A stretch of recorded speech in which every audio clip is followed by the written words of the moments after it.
मर गया हूं, जब तक जिंदा हूं पूरी ताकत से इस लड़ाई को लड़ूंगा। दिल्ली के भी बहुत साथी आए, मध्य प्रदेश के बहुत साथी आए, 22-23 स्टेट से साथी आए, थोड़े थोड़े अपना अपना प्रतिनिधित्व करने के लिए।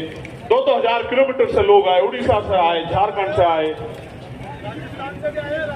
तेलंगाना से आए, कर्नाटक से आए, त्रिपुरा से आए, असम से आए, बंगाल से आए, बिहार से आए, राजस्थान से आए, कश्मीर से आए, पंजाब से आए, हरियाणा से आए, यूपी से आए। यूपी वालों का तो खून हूं तो भाई, खून तो सभी का हो।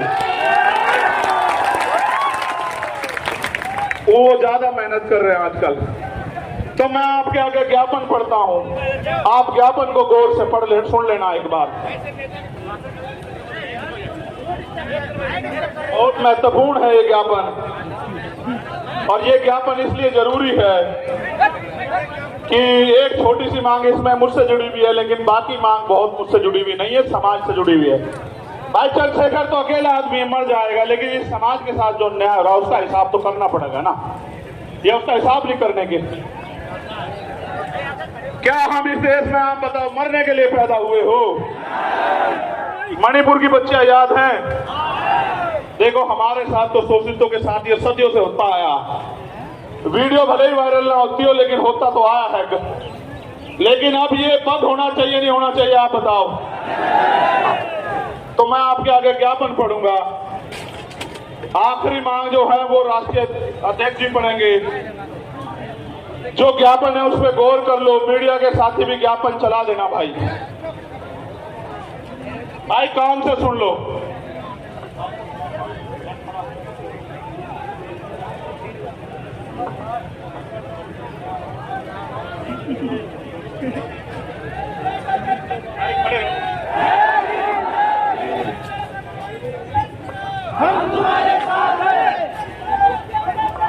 बच्चों बोलो, ये घोर सुनो। जय भीम के नारे तो बहुत दिन तक लगा रहे, ये सुनो, इसी में है सब कुछ। निवेदन करना राष्ट्रपति जी के नाम ज्ञापन है, क्योंकि प्रधानमंत्री जी तो उम्मीद खत्म हो गई है। प्रधानमंत्री जी तो उनका भी नहीं लड़ पा रहे लड़ाई जिनको सरकार बनाए। भाई बैठ जाओ। अरे मैं तुम्हें नेता बनाना चाहता हूं, तुम पत्रकार बनना चाह रहे हो, फोटोग्राफर बनना चाह रहे हो। बैठो यार, क्या कर रहे हो कमाल। बैठ जाओ यार, ये कोई बात ठीक नहीं।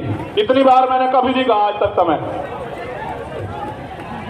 तो पत्रकार है भैया साहब, आज तक का रिकॉर्ड है, मैंने इतनी बार कभी निवेदन नहीं किया। आप जानते हो नहीं जानते हो? सुनो मेरी बात पर गौर करो, अब मत बोलो बस कोई भी।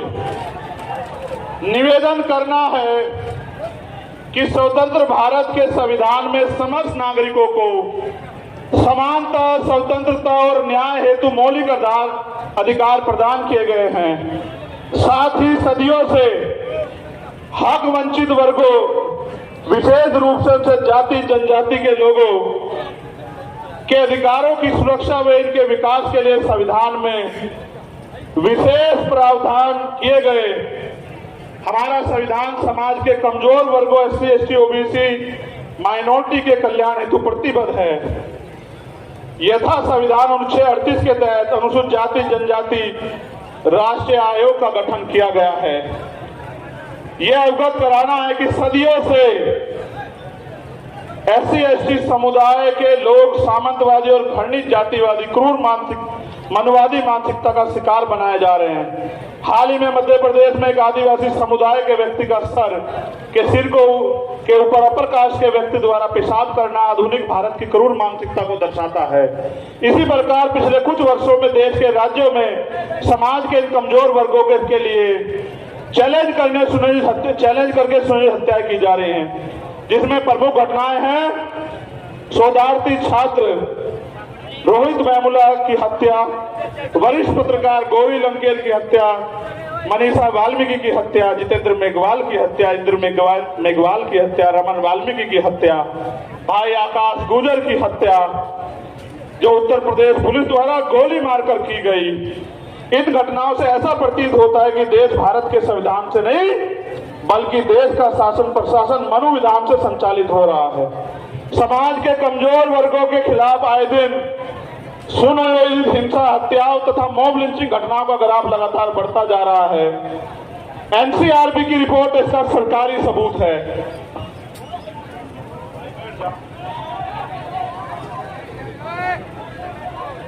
अब मैं आपको एक एक करके मांग पढ़ता हूं, पढ़ूं भाई?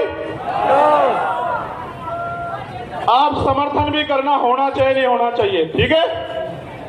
क्योंकि भारत एक लोकतांत्रिक गणराज्य है। हमारा बुद्धिजीवी समाज भी सुने कि हम अपने लिए लड़ रहे हैं या समाज के लिए लड़ रहे हैं। हम आपकी वोट से बने वो नेता नहीं जो राज्यसभा, विधानसभा, लोकसभा में तलवे चाट रहे हैं आरएसएस और भारतीय जनता पार्टी के। हम आपका खून है, कल भी लड़ रहे थे, आज भी लड़ रहे हैं और हमेशा सड़कों पे लड़ते रहेंगे। क्योंकि भारत एक लोकतांत्रिक गणराज्य है।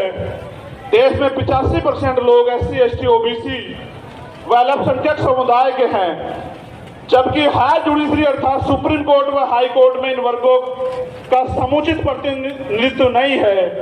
इसके लिए इन वर्गों के जजों की समानुपातिक आरक्षण के तहत नियुक्ति सुनिश्चित की जाए। और इसका एक उदाहरण बता देता हूं। यूपी HDS में पिछले 10 साल में दलित समाज का एक भी बच्चा भर्ती नहीं हुआ। आप चेक करा लेना। उन्होंने एक षड्यंत्र कर रखा है, हम उनको हरा देते हैं कंपटीशन में, इंटरव्यू में वो हमें हरा देते हैं। उन्होंने कहा इंटरव्यू में 80 नंबर नहीं आएंगे तो भाई कामयाब नहीं मानने जाएगा, 70 से 79 देकर हमारे लोगों को निकाल देते। आप देखो, लोकतांत्रिक भारत में एक जज नहीं बना पिछले 10 साल में। आप इस बात को समझो, कितनी बड़ी साजिश है। पिछड़े वर्ग के भी 2-4 बड़े होंगे। ये बात आपको इसलिए बता रहा हूं कि आपके नेता जिनको आपने वोट से बनाया उनको दिखाई नहीं देता भाई। जब आपका जज ही नहीं होगा तो फिर 10 लाख का जुर्माना तो लगेगा भाई, या नहीं लगेगा? फिर संविधान के अनुच्छेद, दूसरी मांग है, ये होनी चाहिए नहीं होनी चाहिए? पहले वाली, संविधान के अनुच्छेद 38 के तहत गठित राष्ट्रीय अनुसूचित जाति जनजाति आयोग को एक संवैधानिक संस्था है। इस आयोग को प्रत्येक राज्य में गठन हो, जिसके अध्यक्ष सेवानिवृत्त हाईकोर्ट के जज हों।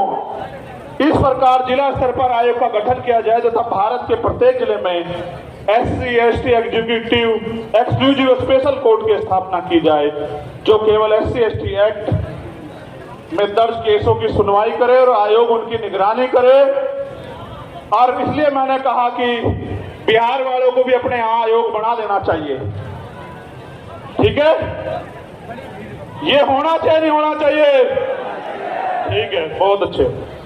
SC, ST एट्रोसिटी एक्ट 1989 के उपबंध 4 के तहत जिला स्तर पर जिलाधिकारी की संस्तुति में जांच प्रक्रिया की निगरानी हेतु वरिष्ठ अधिवक्ताओं की कमेटी का गठन किया जाए तथा SC, ST समुदाय के जघन्य अपराधों जिसमें कम से कम 7 वर्ष की सजा हो, पीड़ित परिवार को आर्थिक सहायता राशि कम से कम, जो भी 8,25,000 रुपए मिलती है, 50 लाख रुपए की जाए। पीड़ित परिवार के एक सदस्य को सरकारी नौकरी दी जाए। बताओ, सहमत हो या नहीं सहमत हो? भाई मंच के लोग हाथ नहीं उठा रहे हो, दम एक तरफ हो गए। चलो आगे बढ़ो। SC, ST वर्ग के अधिकारी कर्मचारियों का उच्च पदों पर, SC, ST, OBC वर्ग के अधिकारियों कर्मचारियों का उच्च पदों पर समुचित प्रतिनिधित्व हेतु प्रमोशन में रिजर्वेशन का प्रावधान किया जाए तथा इन वर्गों का बैकलॉग कोटा पूर्ण करने के लिए विशेष भर्ती अभियान चला जाए। हमारे बहुत सारे अधिकारी कर्मचारी आए हैं, आप भले धीमे धीमे हमारे साथ खड़े हो रहे हो, हम आपके साथ खड़े हैं। प्रमोशन में रिजर्वेशन SC, ST, OBC को लागू करवा के देंगे इस देश में, याद रखियो। सन 1931 के बाद देश में आज तक जाति आधारित जनगणना नहीं की गई, अतः जाति आधारित जनगणना की हम पुरजोर मांग करते हैं तथा जिसकी जितनी संख्या भारी उसकी उतनी हिस्सेदारी के तहत देश में वास्तविक लोकतंत्र कायम हो सके एवं जनसंख्या के अनुपात में आरक्षण बढ़ाया जाए।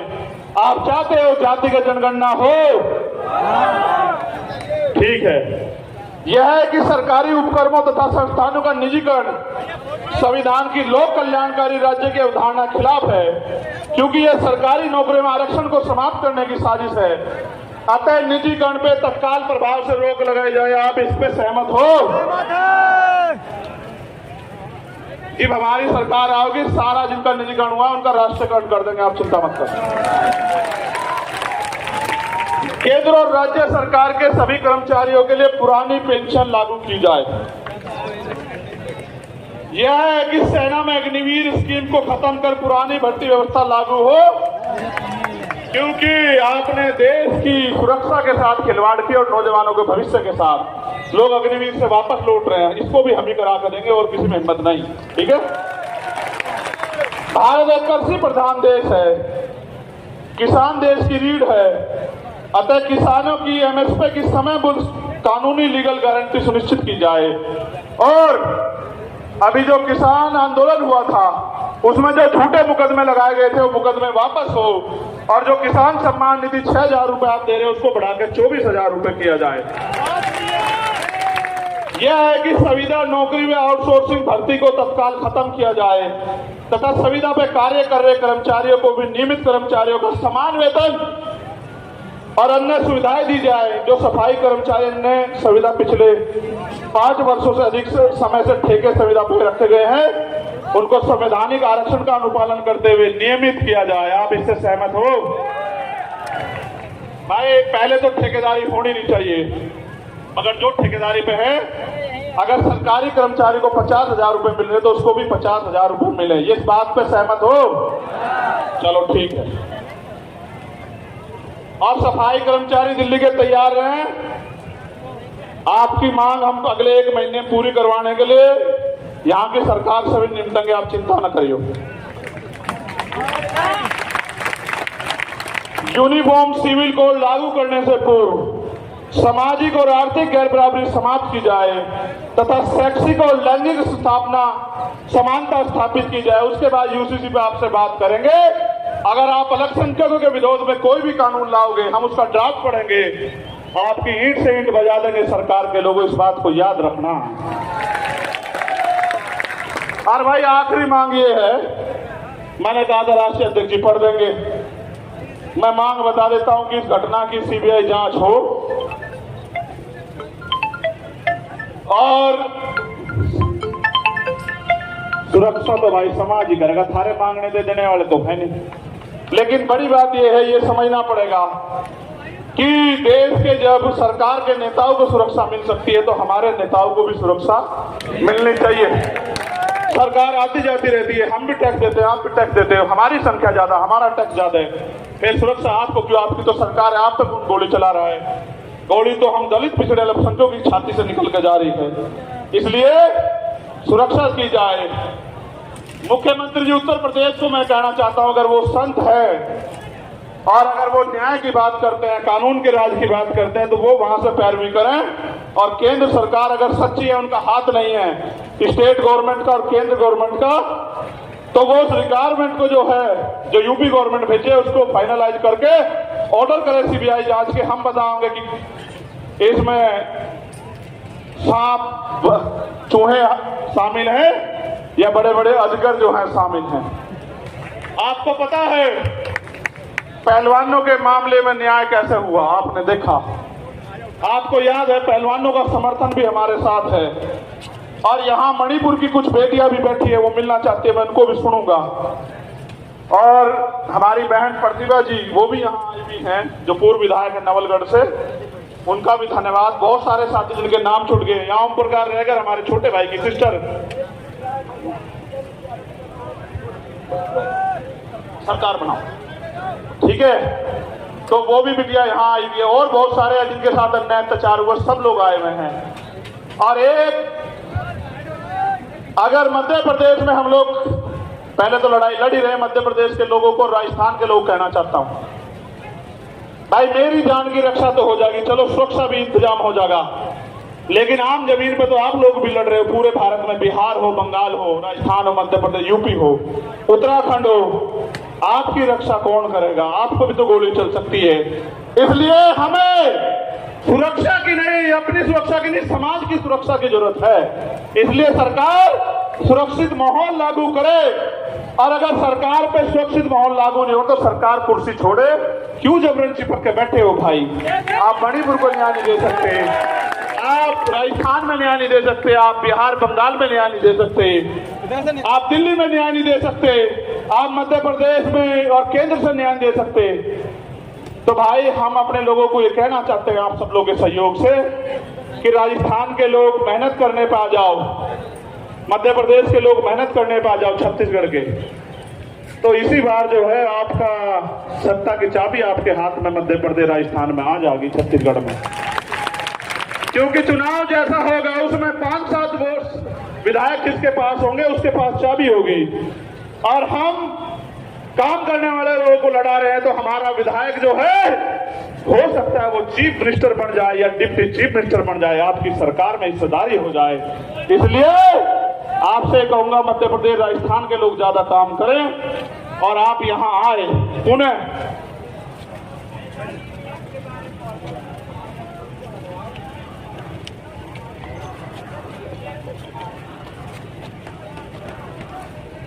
देखो भाई, हाँ ईवीएम के खिलाफ भी ये कह रहे हैं, मैंने गाने में ही वो संदेश दे दिया था कि ईवीएम का इलाज भी हम ही लोग करेंगे, हम ईवीएम के भी खिलाफ हैं। अब मेरी आखिरी बात सुनो जो बहुत जरूरी है, हम सरकार को 15 दिन का समय देंगे। अगर सरकार ने 15 दिन में हमारी बात नहीं मानी, फिर हम पीसी करके अपनी आगे की योजना के बारे में बताएंगे। और मेरा तो मानना है कि पूरे देश में हम जन जागरण करके 22% शेड्यूल कास्ट और 52% पिछड़े वर्ग के लोगों को और अल्पसंख्यक लोगों को जो है इकट्ठा करने का काम करेंगे और उनको दो दुश्मन की पहचान करवाएंगे। और हमारा प्रयास ये रहेगा कि बहुजन समाज राज करे, उनके साथ अन्याय होना बंद हो। अब अगर आपके यहाँ वो यात्रा आएगी तो आप लोग मेहनत करोगे नहीं करोगे बताओ? अगर दोबारा बुलाऊंगा आओगे नहीं आओगे? कभी सोचो, पिछली बार हम चले गए, इस बार और चले जाएंगे। बहुत बहुत धन्यवाद। एक आखिरी मेरा ये अल्टीमेटम है देश के प्रधानमंत्री को, मेरी बात को गौर से सुन लेना। मीडिया के जरिए प्रधानमंत्री तक चला जाए, इंटेलिजेंस के जरिए। अगर मणिपुर का अन्याय नहीं रुका और मणिपुर के मुख्यमंत्री को नहीं हटाया गया और वहां कानून का राज स्थापित नहीं किया गया, तो बहुत जल्द मैं जंतर मंतर पे अनिश्चितकालीन मणिपुर के लिए बैठूंगा। क्योंकि मैं सब कुछ बर्दाश्त कर सकता हूं, लेकिन बाबा साहब अम्बेडकर ने कहा कि किसी भी देश की तरक्की का पैमाना उस देश की महिलाएं हैं और हम प्रथम रंग के भारतीय हैं। अगर मणिपुर की बेटियों के साथ अन्याय होगा तो हम मुंह छिपा के घर में नहीं बैठेंगे, इसी जंतर मंतर पे। मैं चाहता आपको रामलीला मैदान भी बुला लेता, पता है इसलिए बुलाया कि जंतर मंतर का इतिहास है। आपने 21 मई को मुझे ताकत दी और ये वो धरती है जहां पहलवान बेटियों पे लाठियां चलाई गई।